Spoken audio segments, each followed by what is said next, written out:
precisam de discípulos. O que é interessante a respeito da palavra discípulo, irmãos, é que ela sempre era usada no Novo Testamento. A palavra cristão, como hoje nós denominamos a nós, como seguidores de Cristo, ela foi usada na Bíblia apenas 3 vezes.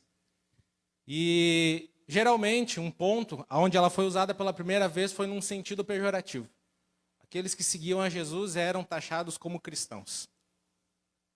Por que eu digo isso, irmãos? Porque, às vezes, a palavra cristão ela não está errada. Porém, ela não denota exatamente aquilo que nós devemos ser em Cristo. Portanto, a palavra discípulo, ela é muito mais forte em relação a quem nós somos em Cristo. Porque o discípulo é aquele que segue a Jesus. O discípulo é aquele que está debaixo da autoridade de um mestre. Então, por isso, eu denominei essa mensagem como as famílias precisam de discípulos. Porque se você é um discípulo dentro da sua família, você vai obedecer às diretrizes de Jesus para viver como uma família deve viver.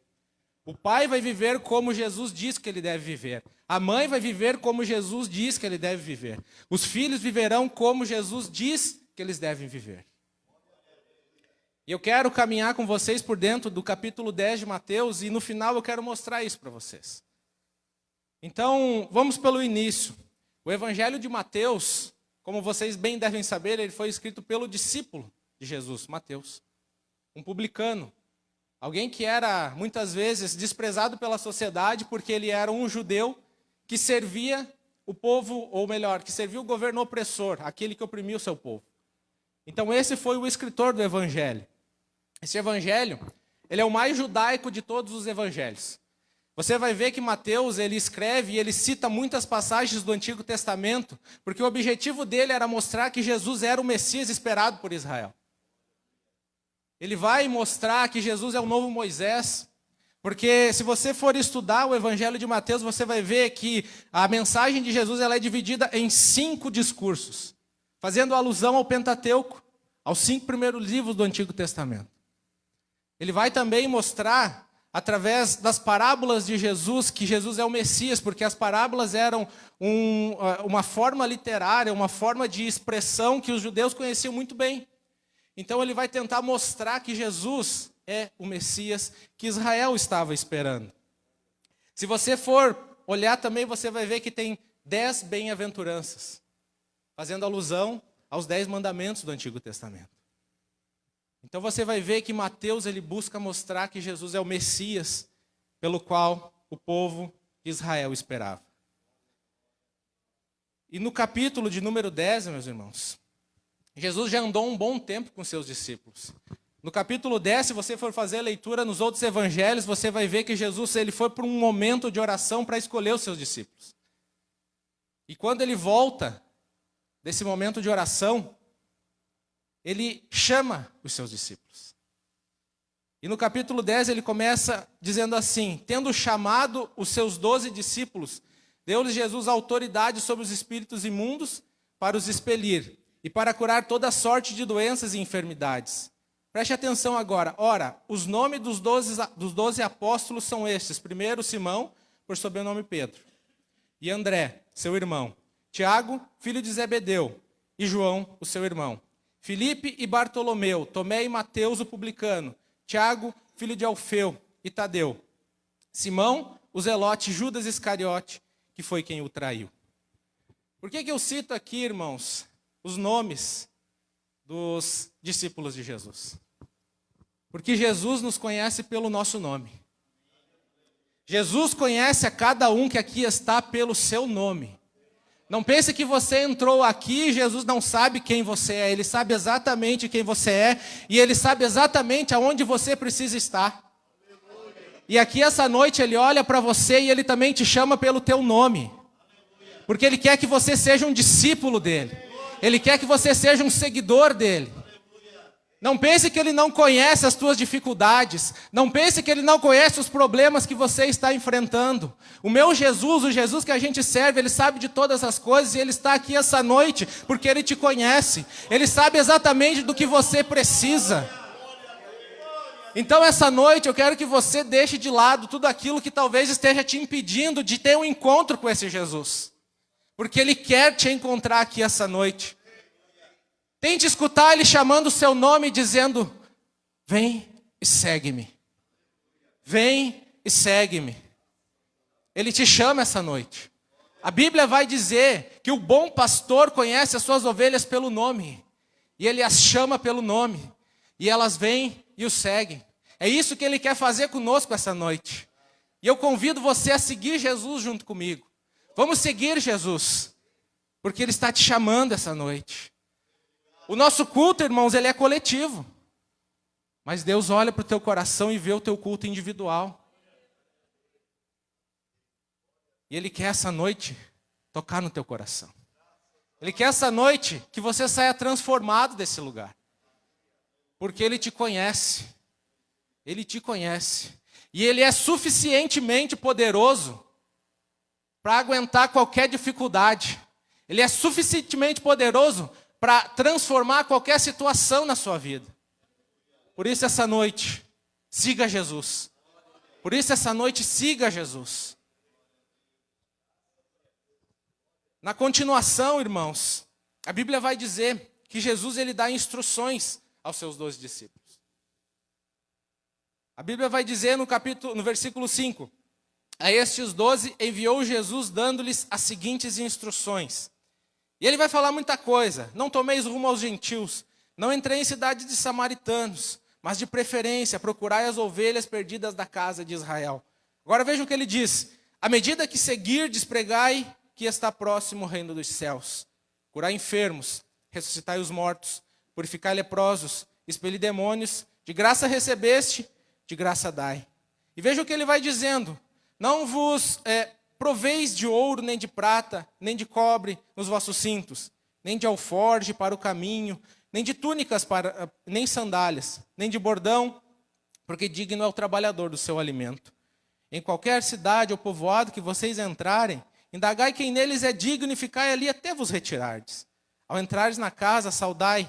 Se com efeito a casa for digna, venha sobre ela a vossa paz. Se porém não for, torne para vós outros a vossa paz. Se alguém não vos receber, nem ouvir as vossas palavras, ao sair daquela casa ou daquela cidade, sacudiu o pó dos vossos pés. Em verdade vos digo que menos rigor haverá para Sodoma e Gomorra do que para essas cidades, ou para aquelas cidades. O que Jesus diz para os seus discípulos, irmãos? Aqui ele já começa dando instruções, porque é isso que o mestre faz. E o que o discípulo deve fazer? Obedecer. E Jesus, ele diz aqui, ide e pregai que está próximo o reino dos céus. Pense comigo que naquela época Jesus estava dizendo, preguem que está próximo o reino dos céus. Quanto mais próximo não está hoje, aqui onde nós estamos, quanto mais próximo é possível perceber que o reino dos céus está chegando. O reino do céu já está no nosso meio.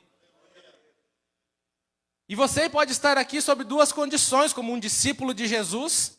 E aí eu pergunto, você tem obedecido esse ide de Jesus e pregar o evangelho? Você tem orado como Jesus ensinou na oração do Pai Nosso? Vinde a nós o teu reino. Esse é o sentimento que o discípulo deve ter no seu coração. Vinde a nós o teu reino. O discípulo ele deve pregar sobre o reino. Ele deve orar e ele deve desejar esse reino. Nós cantamos aqui, ó que saudosa lembrança tenho de ti, ó Sião. É estranho, mas você já sentiu saudade de um lugar que você nunca esteve? Eu já senti saudade do céu. Você já sentiu saudade do céu? Você sente saudade do céu? Você deseja que o reino de Deus venha de verdade? Porque o discípulo sente essa necessidade. Venha o teu reino, venha o teu reino, venha o teu reino. Quando Jesus ele estava com os seus discípulos antes de ser assunto ao céu, perguntaram para ele, Senhor, é agora que tu vai estabelecer o reino? Nós queremos o reino agora. E assim deve ser o nosso sentimento. Porém, talvez vocês devem estar aqui sobre uma segunda condição. Talvez você ainda não é discípulo de Jesus. E como eu te falei no início, Jesus te convoca essa noite para você se tornar discípulo dele. Jesus te convoca essa noite porque a Bíblia diz, vejam o que diz aqui. E ele deu autoridade aos seus discípulos. Ele dá autoridade para a sua igreja. Mas nós temos que ter essa consciência. Nós precisamos desejar a autoridade que Jesus dá aos seus discípulos. Porque ser discípulo de Jesus não é só andar como uma ovelhinha de orelhas baixas, não. É andar também na frente de batalha, meus irmãos. É andar como aquele que é uma autoridade que foi impetrada por Jesus.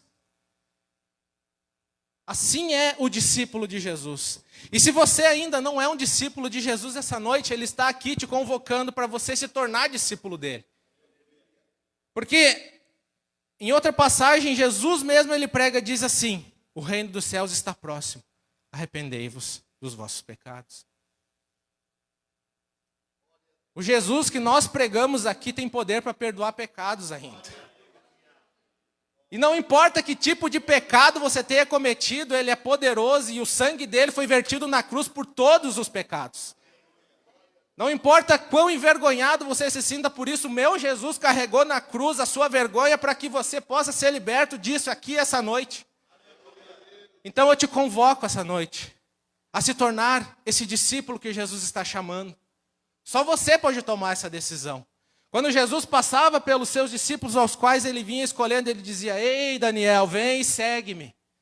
E a decisão estava com o discípulo. Então você precisa tomar essa decisão essa noite. Você precisa.